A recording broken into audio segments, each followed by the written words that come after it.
Hello दोस्तों, मैं कृष्णकांत और आज हम जाने वाले हैं चार धाम यात्रा पर। हम आ जाते हैं सीधे उज्जैन महाकाल बाबा के दर्शन करने के बाद हम आ जाते हैं रामघाट क्षिप्रा मैया के किनारे। रामघाट से हम जाते हैं उज्जैन के रेलवे स्टेशन, क्योंकि यहीं से हमारी ट्रेन है हरिद्वार के लिए। हरिद्वार में गंगा स्नान करने के बाद हम चले जाते हैं ऋषिकेश। यहाँ ऋषिकेश में राम झूले से गंगा मैया के दर्शन करने के बाद हम किनारे पर आ जाते हैं और फिर हम नाश्ता करने के लिए जाते हैं। दोस्तों, हम अब सोनप्रयाग आ गए हैं और यहीं से हम केदारनाथ की चढ़ाई शुरू करेंगे।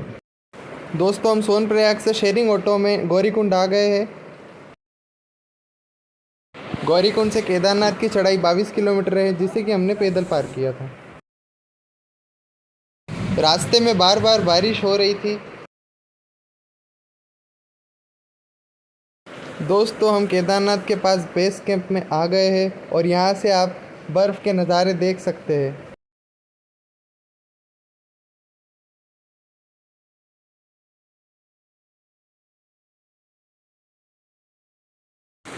हमारे सामने केदारनाथ मंदिर है। अब हम मंदिर में दर्शन करने के लिए जा रहे हैं।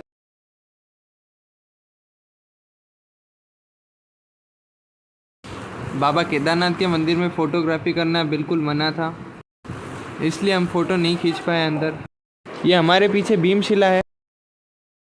बाबा केदारनाथ के दर्शन करने के बाद हम बेस कैंप पे अपने रूम में जाते हैं। यहीं हमने 800 रुपये में रूम लिया था, जिसमें खाना इंक्लूड था।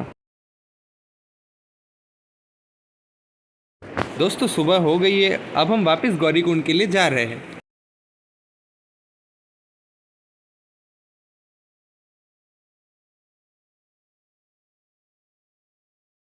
दोस्तों, अभी हम बर्फ़ के ऊपर से जा रहे हैं और नीचे खच्चर चल रहे हैं। हम गौरीकुंड पहुंच गए हैं। यहाँ गौरीकुंड में स्नान करने के बाद अब हम सोनप्रयाग जा रहे हैं।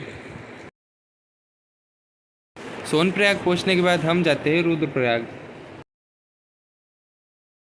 रुद्रप्रयाग पहुंचने के बाद हम बद्रीनाथ जाते हैं। दोस्तों, हम बद्रीनाथ धाम पहुंच गए हैं। यहाँ पर बिल्कुल भी चढ़ाई नहीं है।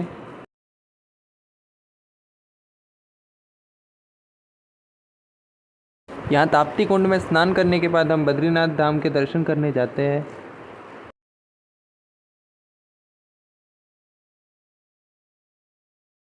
बद्रीनाथ धाम में दर्शन करने के बाद हम यहाँ पर भारत के पहले गांव में माणा गांव में जाते हैं। रास्तों का आनंद लेते हुए हम गंगोत्री धाम जा रहे हैं। दोस्तों, हम गंगोत्री धाम पहुँच गए हैं।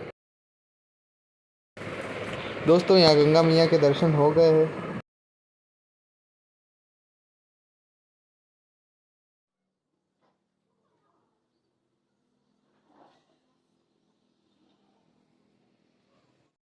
हम वापस हरिद्वार आ गए हैं।